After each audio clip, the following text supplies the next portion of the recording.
buongiorno a tutti e benvenuti a questo primo Good appuntamento morning, delle everybody, Innovative and Food welcome Talks, to la this nuova iniziativa first che appointment oggi all'interno di of food, Site innovative Ipachima. food talks Prima di that introdurre i nostri starts ospiti e di fare today. una Before breve premessa con introducing qualche our numero guests sulla plant-based and food, vorrei lasciare la giving parola all'amministratore a delegato few Ipachima, Rossano figures, Bozzi, per il I saluto iniziale. leave the floor Sì, grazie to Ilaria e benvenuti a tutti i the presenti e a quanti CEO sono to collegati in open piattaforma. this session. Yes, Molto velocemente, welcome Innovative Food everybody. Talks, si parla di So, innovazione, che è un Innovative concetto Food che Talks, vogliamo we are enfatizzare talking nell'ambito di about Meet, che è in tutte le innovation. manifestazioni che andremo a fare We anche nel want prossimo to futuro. enhance È in un the progetto MeetTech coraggioso, nel event. senso che la It's an fiera parte ambitious da lontano e si occupa storicamente di project processing and that packaging per quanto riguarda il mondo focuses della carne e on dei salumi.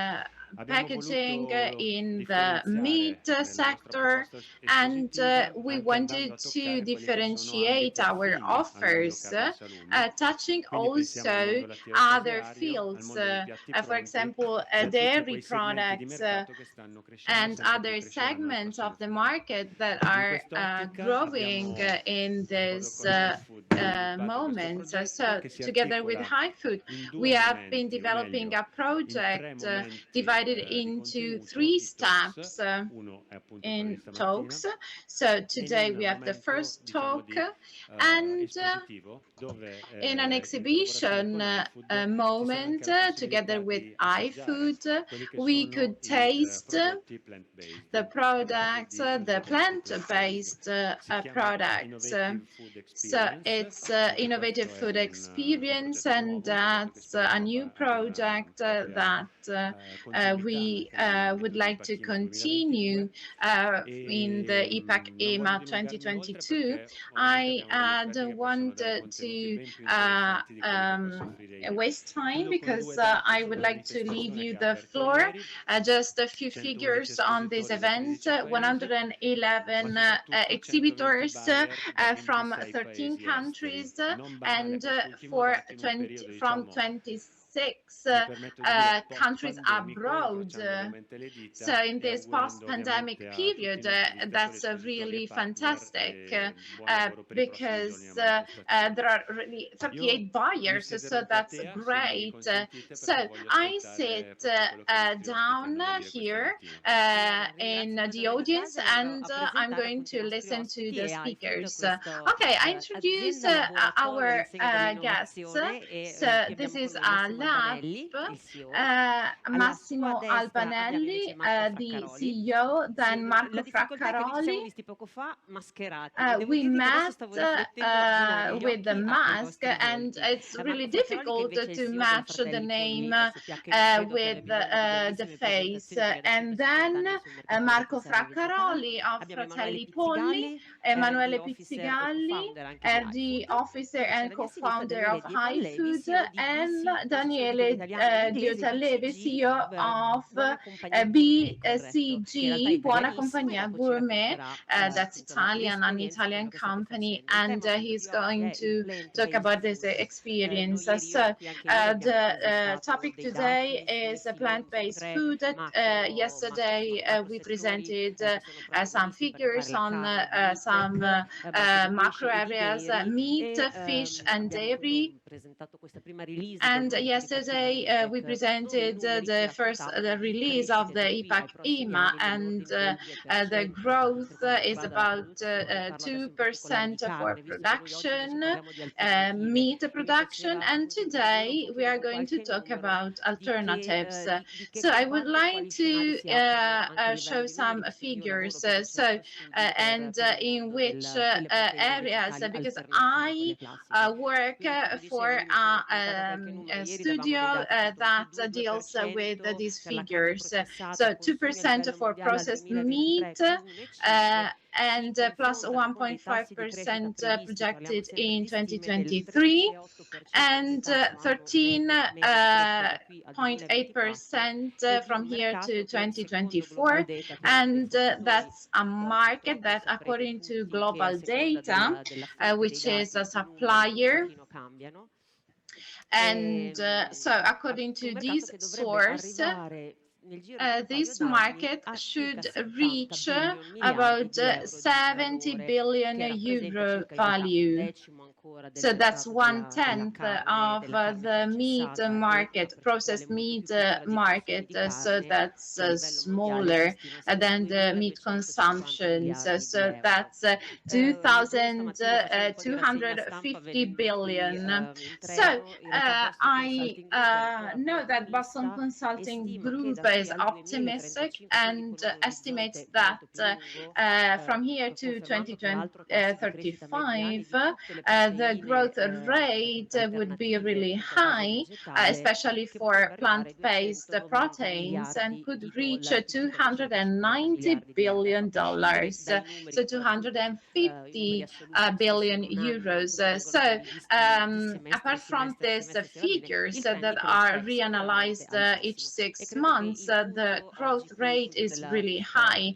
So the point of this topic is that how technologies are evolving, how the ingredients are evolving, alternative ingredients.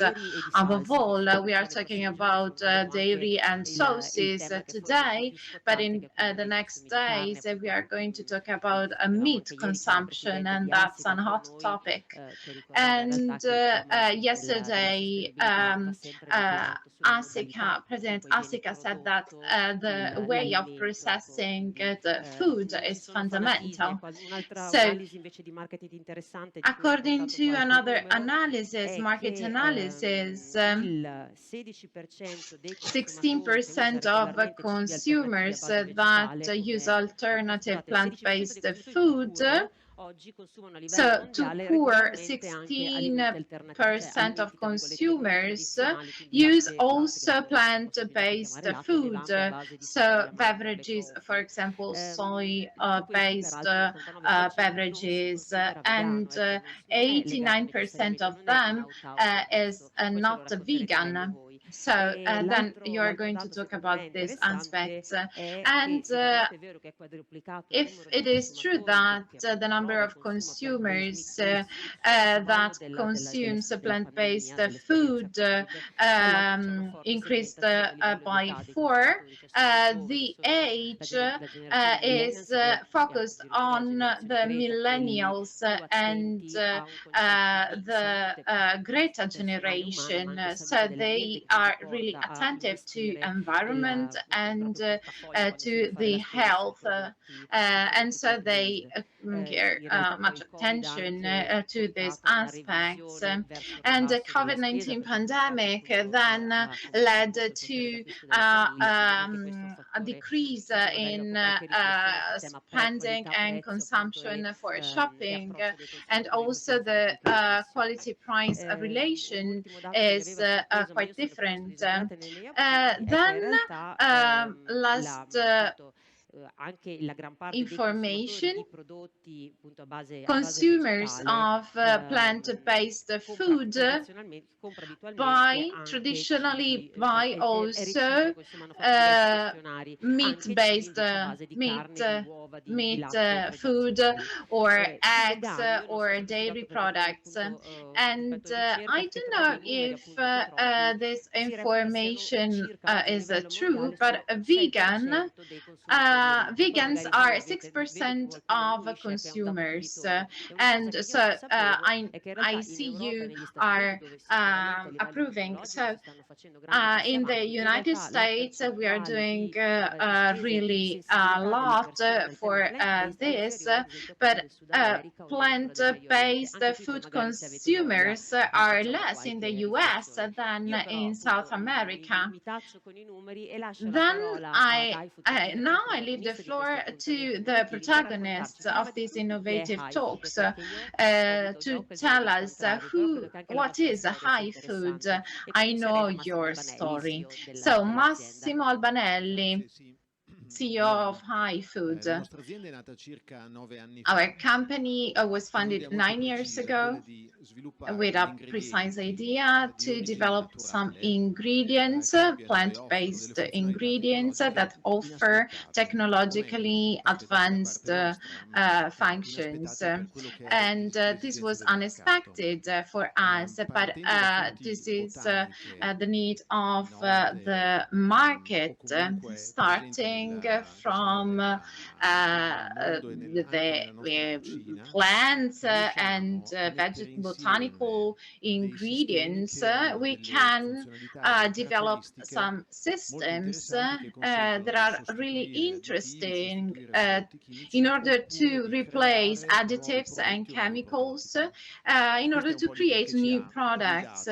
And this idea led us in this period, and we wanted to add this to the food market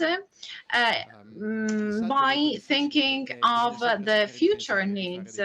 So we have to think of the food that can satisfy future needs with actual technologies, with present technologies. And we are focusing on these ideas, so creating the functional ingredients that can build and satisfy the needs of future products. So we are investing in technologies and application labs where we can apply these ingredients and create prototypes that in the hands of our partners can become a final product. A fundamental element is that in this development process, we are aware of the fact that we cannot do it alone. So we have to cooperate with companies in the last mile in order to create the final product and to market it. But you are collaborating with the research world, with the universities, right? Yes, that's correct. We are in the campus of the University of Parma, and our offices are in the campus in the university. And so that's an American idea. We have our office, and we are building a plant and a research center there. But the cooperation with the University of Parma remains and is essential to match both aspects. How many are working on this project? How many people? 30 people, more or less. So 3 workers and then researchers. And you also do production, so you do research and then you develop prototypes. Yes, we sell ingredients that work.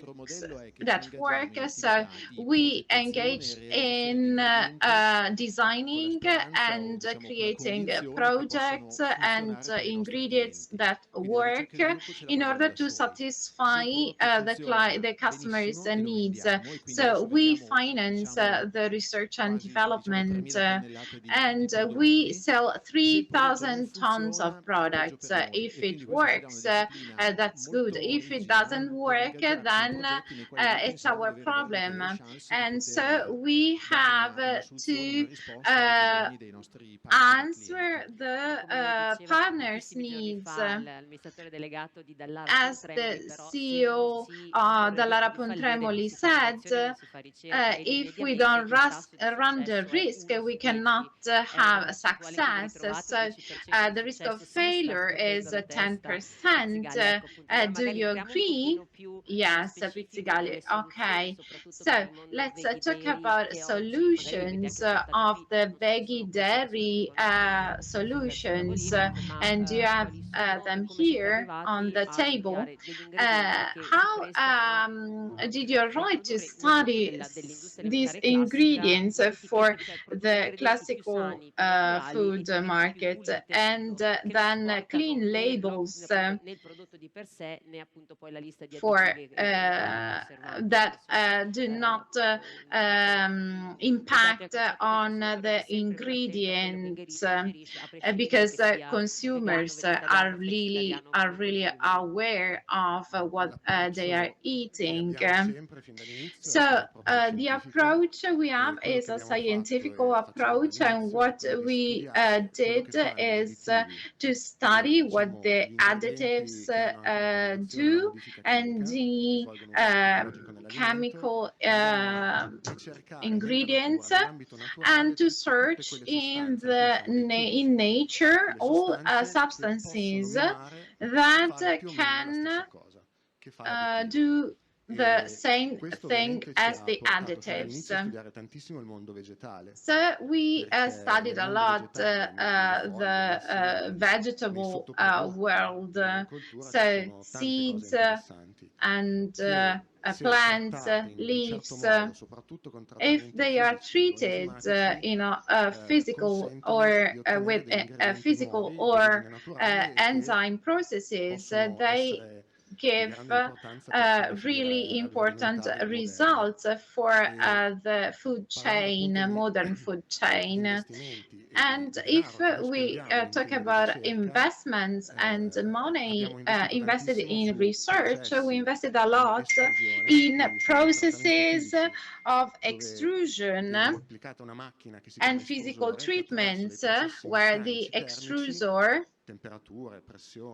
through temperature, pressure, and so on, can transform materials such as seeds, plants, leaves, a protein to make it enough finished product to give to realize new products. So for example, powder substances that are similar to meat or milk, and they are not animal based, so the performance is similar, quite similar. They are not the same, of course. We work together with the partners, with the customers to develop a prototype, a finished product that can be produced at an industrial level that is near to the conventional product, very similar to it. The first image I saw of iFood were pizzas, small pizzas, but they could be cooked in an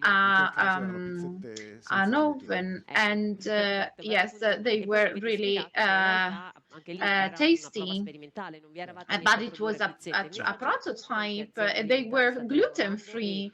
And where are you working on, and at what level is Italy now? Or is it easier to work with the multinational companies?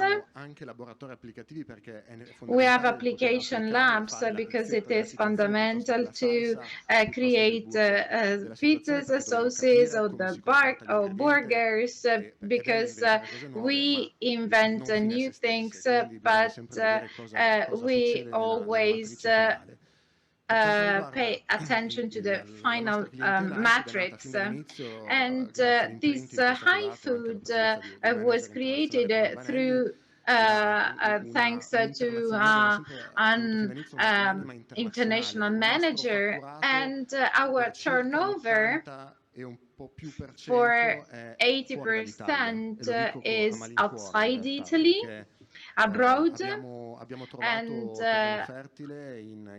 we found, for example, in France, Northern Europe, Australia, United States, a lot of customers where the needs were stronger in order to create alternative foods, alternative to meat and dairy products, and they needed to clean the labels, so they wanted label-friendly products according to the consumers' requests.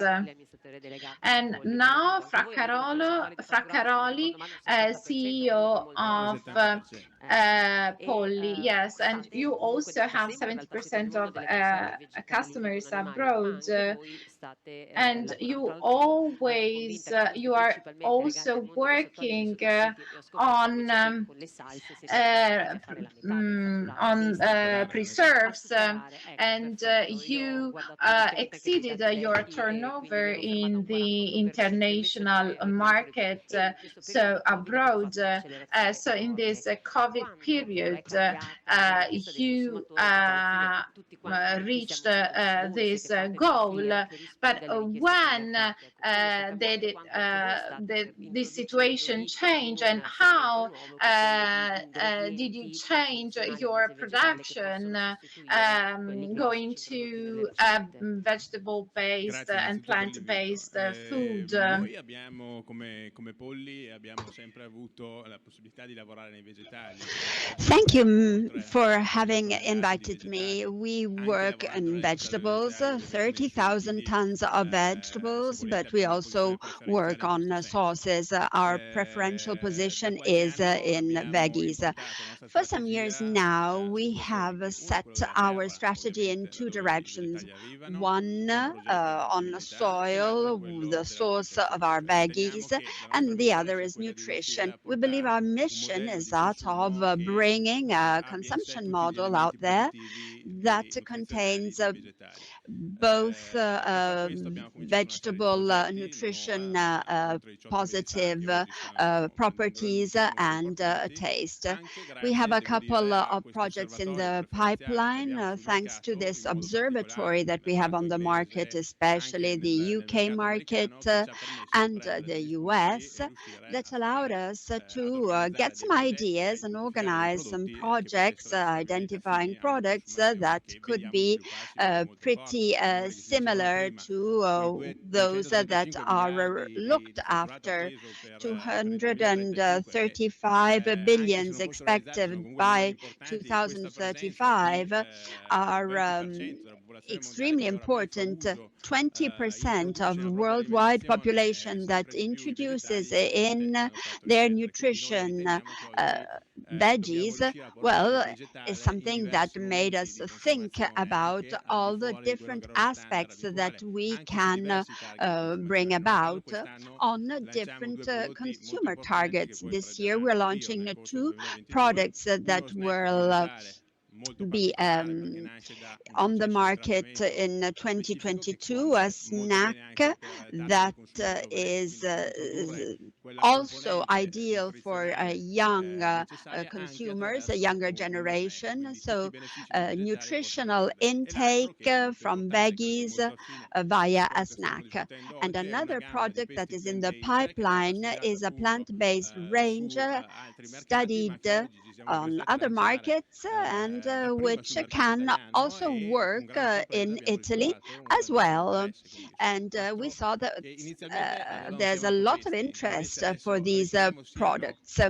So we believe that these sources, there are these words possible beyond unconventional, these attributes linked to these products that we're launching.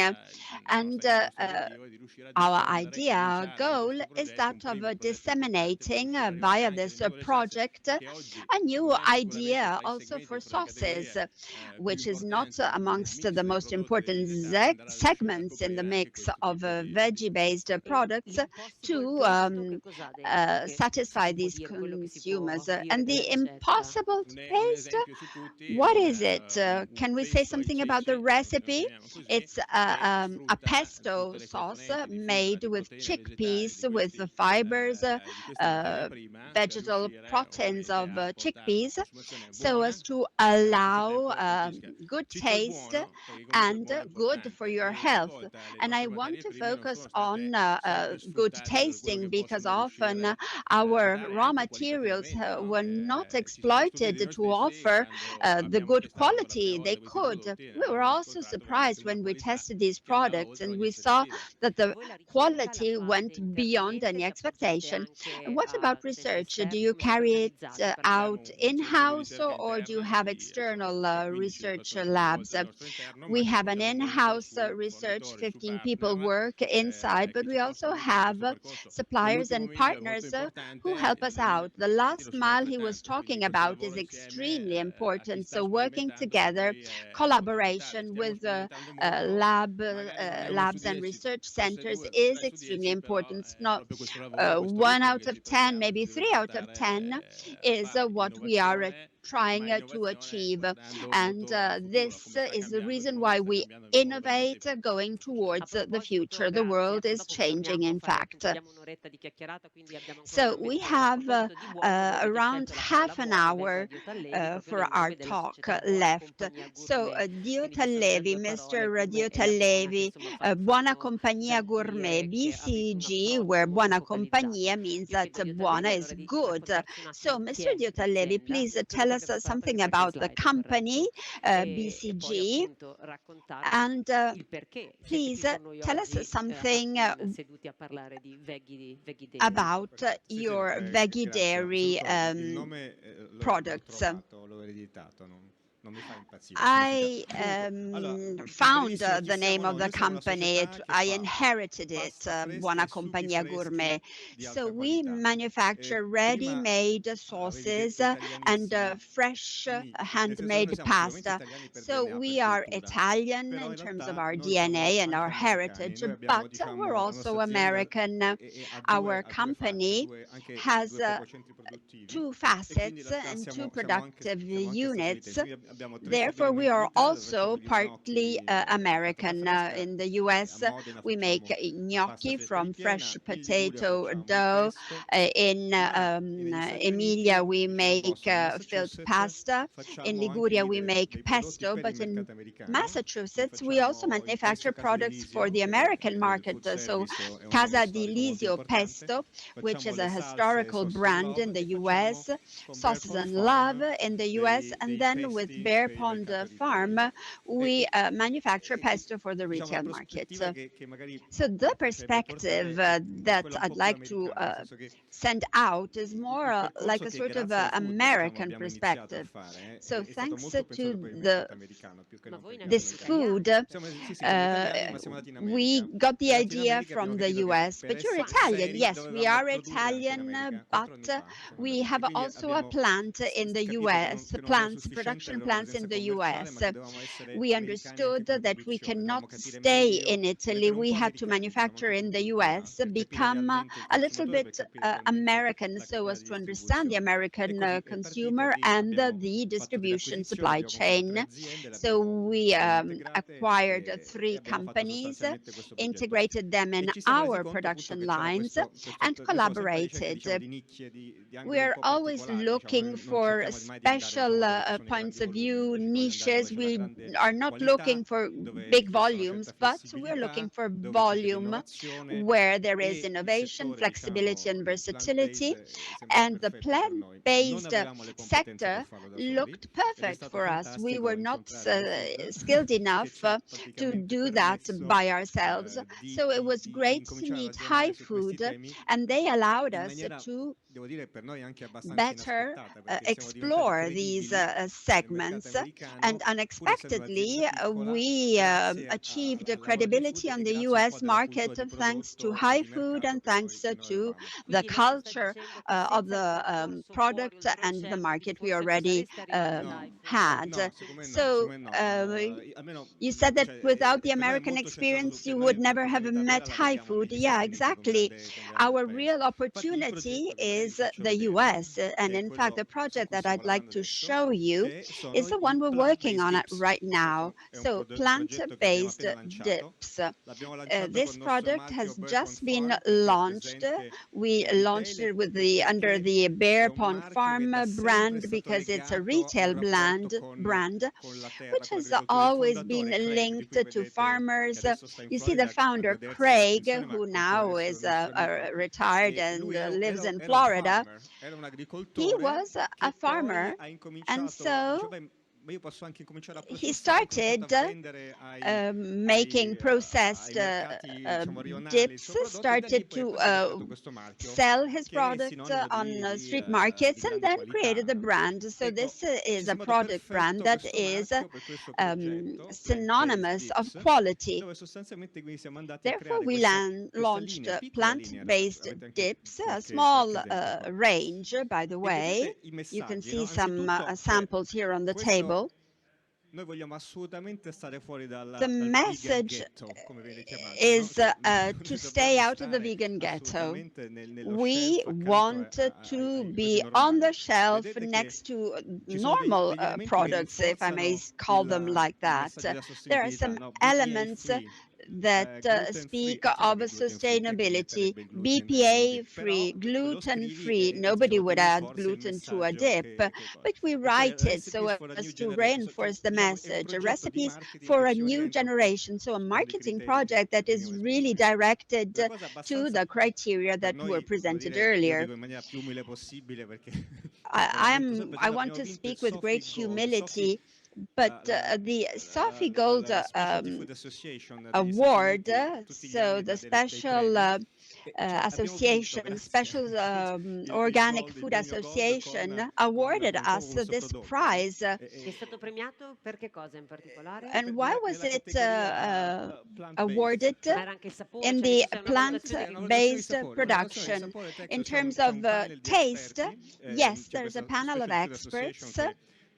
The Special Food Association is an association of manufacturers in the US that awards these prizes every year.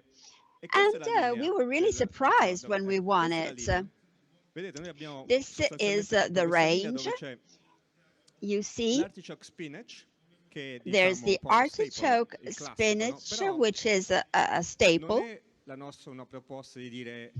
But our proposal is not the classic plant-based. No, we wanted to propose innovation as well. So we have a spicy Korean pepper, cauliflower jalapeno, forest truffle.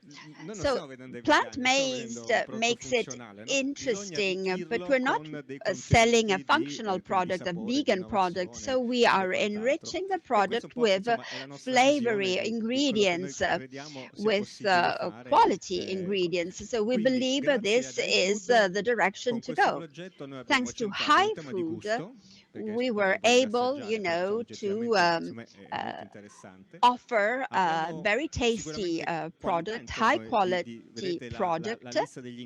You see, the ingredient list is very, very short. And by the way, let me say that the unexpected aspect is that we hit the bullseye even in terms of price. With this product, we managed to be comparable to normal based dips. Only via marketing we hit the bullseye. So this product costs exactly as the normal one. It's sustainable. It makes me feel well, and I'm well when I buy it. taste is innovative and good, so the value proposition is truly strong. Therefore, this approach, I believe, may be truly interesting in terms of the plant-based food for the US market. So all of these elements applied to the Italian market seem a little bit more difficult. So there's nothing that gives away that there's made in Italy here. No, not at all. So it's not the driver made in Italy as a label, I mean. So you sort of abandoned your Italian origin. Well, you see, there's this concept of heritage, tradition, innovation. So we are Italian in terms of our roots, of our culture, of the way in which we expect to find a taste in food, quality, partnerships. But this does not mean that we only need to make amatriciana sauces. We want to present our culture on other markets and maintain our interest. We are a company that is Italian and American. So our DNA is Italian, even if we make the spicy Korean dip and the tortellini, the filled pasta, egg pasta. So it's just a new way of conceiving the products and approaching consumers. I see Mr. Ambanelli nodding his head. So you were the first people who started working abroad. 80% of your collaboration is with foreign markets. So is the Italian routing something that limits you, or is it a driver? Well, Daniele expressed it perfectly. A made in Italy product, which is good, is interesting because it's made in Italy, or is it interesting because Italians have made it like this? So we don't want to be like the Hamish that are, stuck in the 19th century. No, we have to leverage our food culture so as to present and push new products. Some of the new products, in fact, are just a reinterpretation of the recipes of our grandparents. So there is no revolutionary product. The approach is revolutionary. We have therefore exploited our culture to launch new Italian products. And we can do that much better, and I'm proud of claiming that, than other companies. There are many products made by Californian companies for processed food.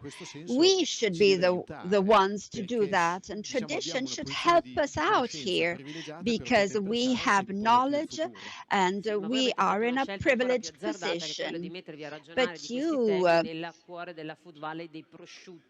made that in the Food Valley core of the prosciutti, of the ham Food Valley. Well, we should not consider them as demons, nor are we the devils. I mean, we want to evolve from this collaboration. There's no conflict working together. We can achieve finished products, ingredients that will be the best for the future. The main difficult aspect is to conceive now what we will need for the future. And I'm going to say something that is slightly provocative. I hope I'm not going to make anybody angry, but if we ask makers of traditional products like Parmesan, for example, how is the product going to be in 100 years' time? They reply exactly as it is now. if we immediately ask them a second question, how is the product now vis-à-vis 100 years ago? They say completely different. So you see, there is an ongoing process of improvement, improving tradition. So we want to leverage this mechanism of innovation. So could it be meaningful for Reggiano Parmesan that manufacture according to the way in which the Parmesan was made in the Middle Ages with these new innovative procedures? The same holds true for pecorino cheese. So is it better if we occupy a market share that if we don't occupy is going to be taken over by other producers? Well, I want to leave the floor to them. They are more experienced in this field to reply. But on my side, I see no threat to quality of traditional products. They will always be able to remain. They will survive, of course, but in Italy, we are quite orthodox in this line of thinking. But the world is moving on, and if we want to conceive products for, a more sustainable world, for consumers that want to be more attentive, well, the first product that is launched in the market is going to win. Well, since 1972, when your company was opened, the world has changed. What about your preserves? How do you allow innovation and tradition coexist in your products? You already replied saying that even in plant-based products, you are innovators. Yes, I'm very happy to reply in terms of the Italian contribution to food industries. Our know-how is our asset. We are the guiding lines of food production. Recently, a great international retailer asked us to participate to a project of the ethical line, and we were the winners. We won over India and those who were specifically cultured in that sense. So we will continue in this direction, and our idea is to exploit even further our know-how. The trend is in that direction, is going in that direction. Our products are really high quality products.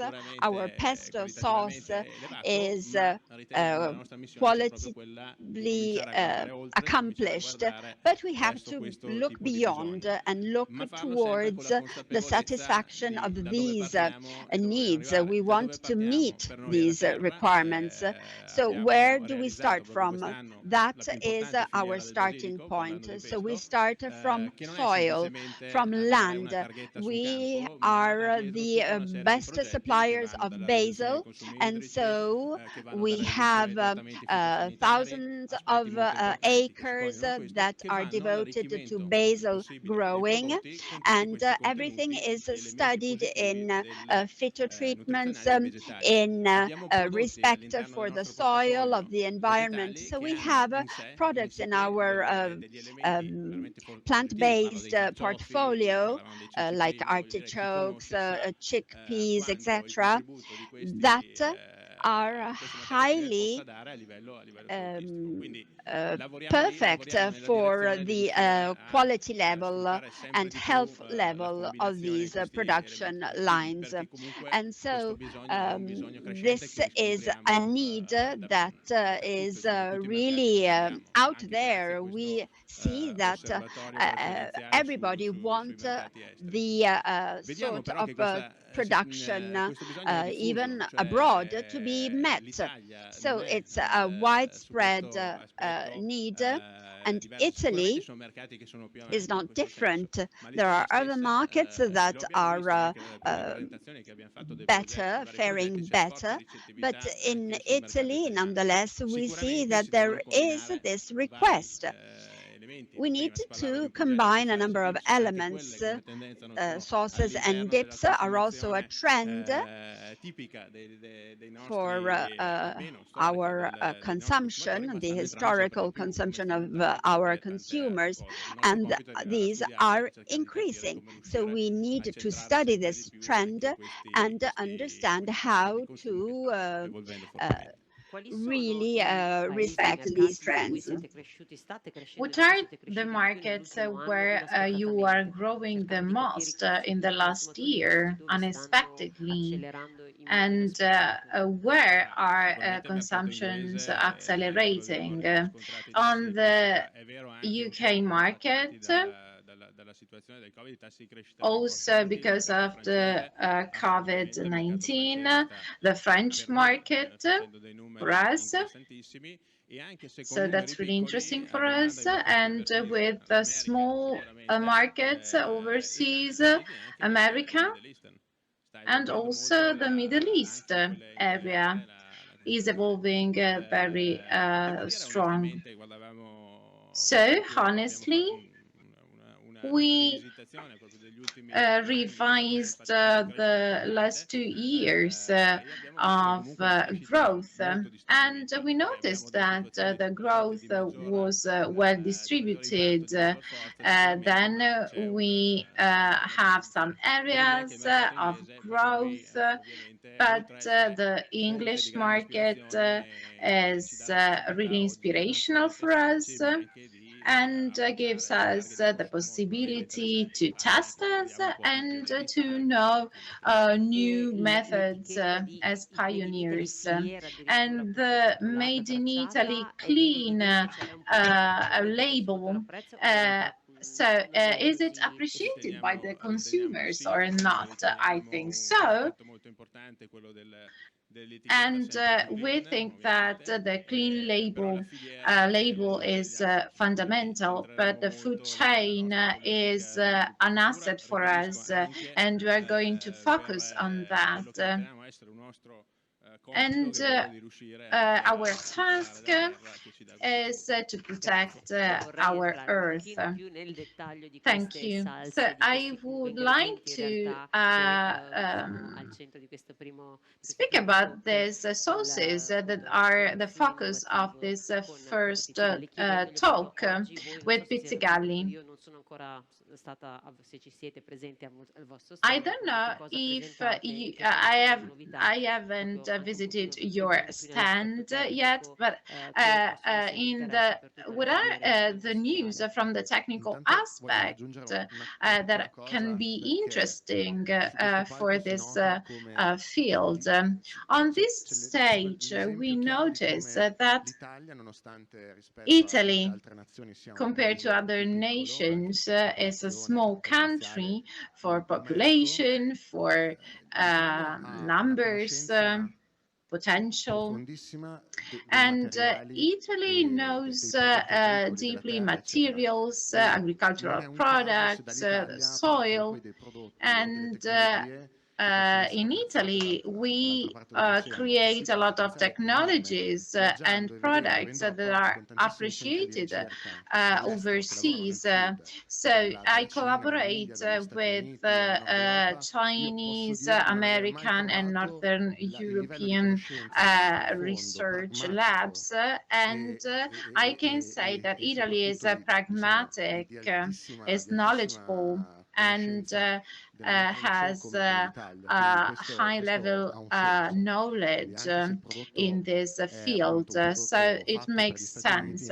And even if this product is made for the US, it is made in the Italian market with our knowledge expressed through processes, ingredients, and so on. So if we invest on knowledge and training, that's fundamental. fundamental for this field, of course. And regarding iFood and the new ingredients we are presenting, and thanks to 8 and 9 years of research, it's natural fiber. So we worked on flax seeds, and they are really they are known, and they contain a fiber, a substance that are cooked, and it is something that vegans, above all women that cook alone home, know it very well. So it means using a mucilage substance that replaces milk proteins, replaces eggs, and we have worked on that, on this flax seed fiber. And so we could stabilize sauces and invent new products that are an alternative to animal-based products, and also clean label. And we are working on extrusion, on a matrix obtained by chickpeas and peas that physically transformed through this process allow to obtain granules to create new generation sauces that are plant-based. So what meat made is replaced by plant-based products. So instead of artificial collagens, you use flax seeds. Yes, yes, and that's really appreciated by consumers, and it follows a concept of a clean label.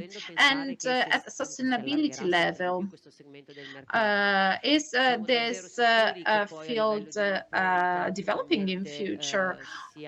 And are you sure that the impact on the environment is different from the traditional products? That's really difficult. So the answer is really difficult for this question. But the change has to happen from the end to the beginning of the food chain, and a lot of cultivations are used to feed the animals and the breeds. So if the trend during the time is growing of plant-based food and an increase in meat consumption, it is a rebalancing of this world, and we will have more room for plant cultivations for humans. And so that's a different use from today, and we have to rebalance the system. If we talk about growth, it's not possible because on our planet we have reached the highest growth. The consumption of resources on our planet is at the highest level, so we have to rationalize the resources we have. So we have to move the balance and toward a vegetable-based world. So that could be the right thing to do. So this means working on food, particular food chains, starting from the soil up to the final product. And we don't want to talk about consumers. because the term consumers is bad. So it means consumption is ugly. So it means consumption, and then you have a waste.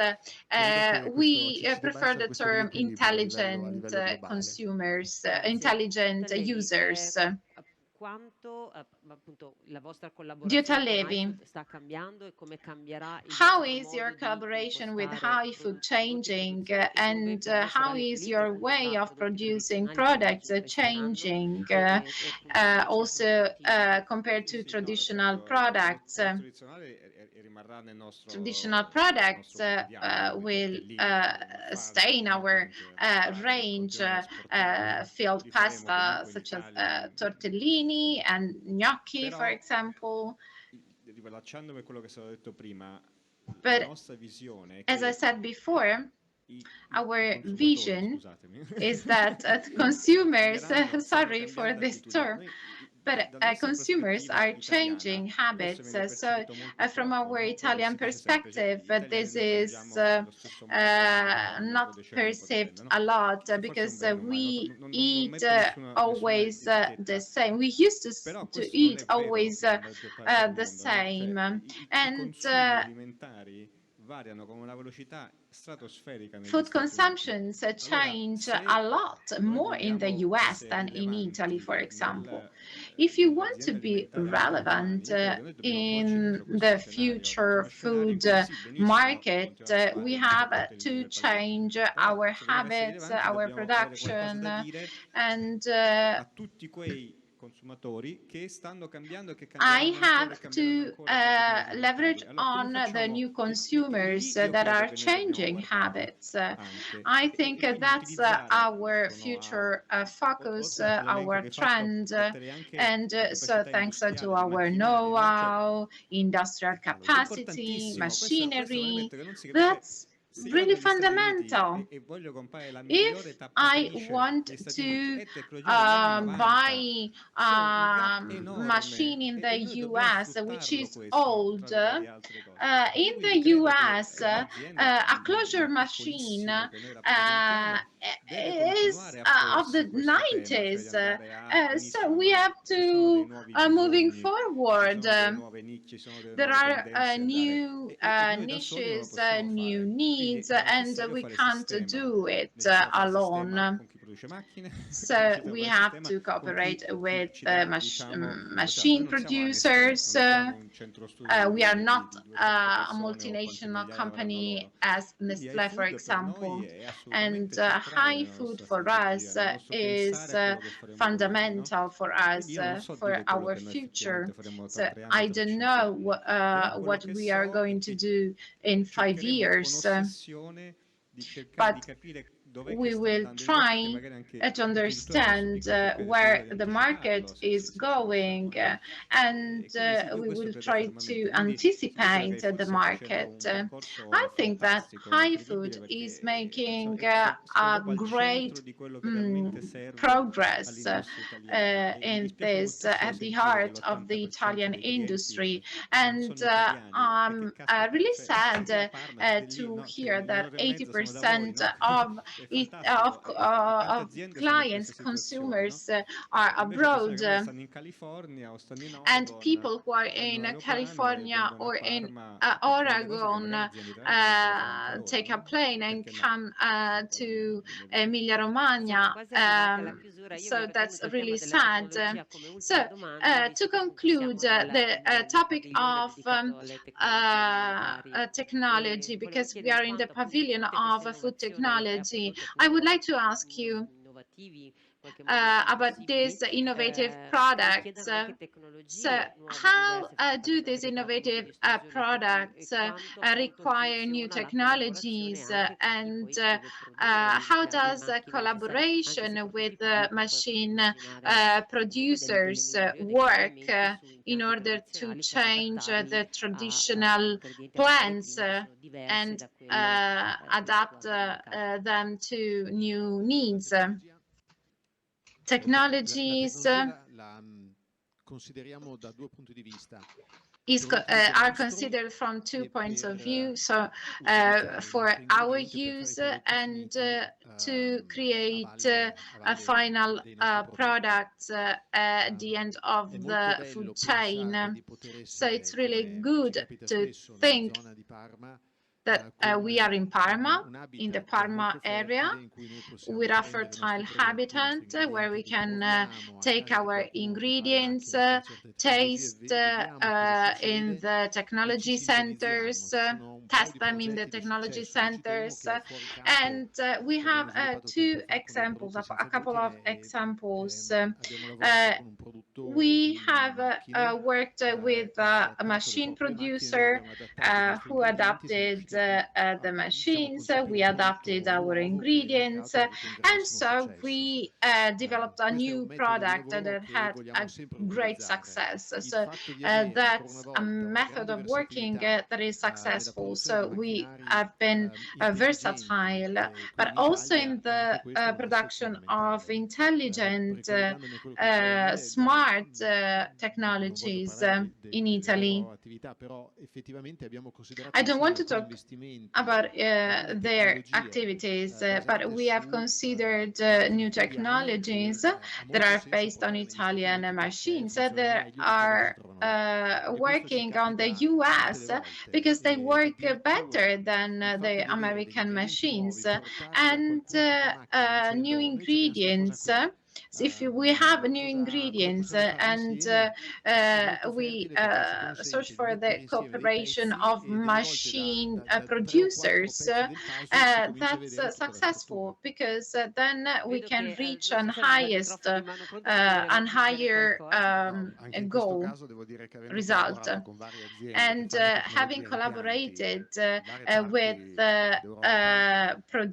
technology producers, flexibility, energy, creativity of Italian companies is really unique, are really unique. So that's we are unique. And also our children are really use the technologies a lot.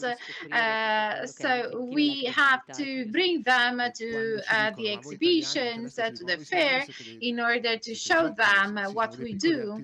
Yes, we are small artisans that we make, and we make tailor-made things. Thank you, Marco Fraccaroli and Daniele Diotallevi for this first innovative food talk. And Ambanelli and Pizzigalli will see you on Monday and on Thursday to talk about the two and then twos and hamburgers. Do you have any questions? Or if you don't have any question, then we are going to taste plant-based innovative foods. Okay, thank you very much for your attention, and thank you to the people in the back office.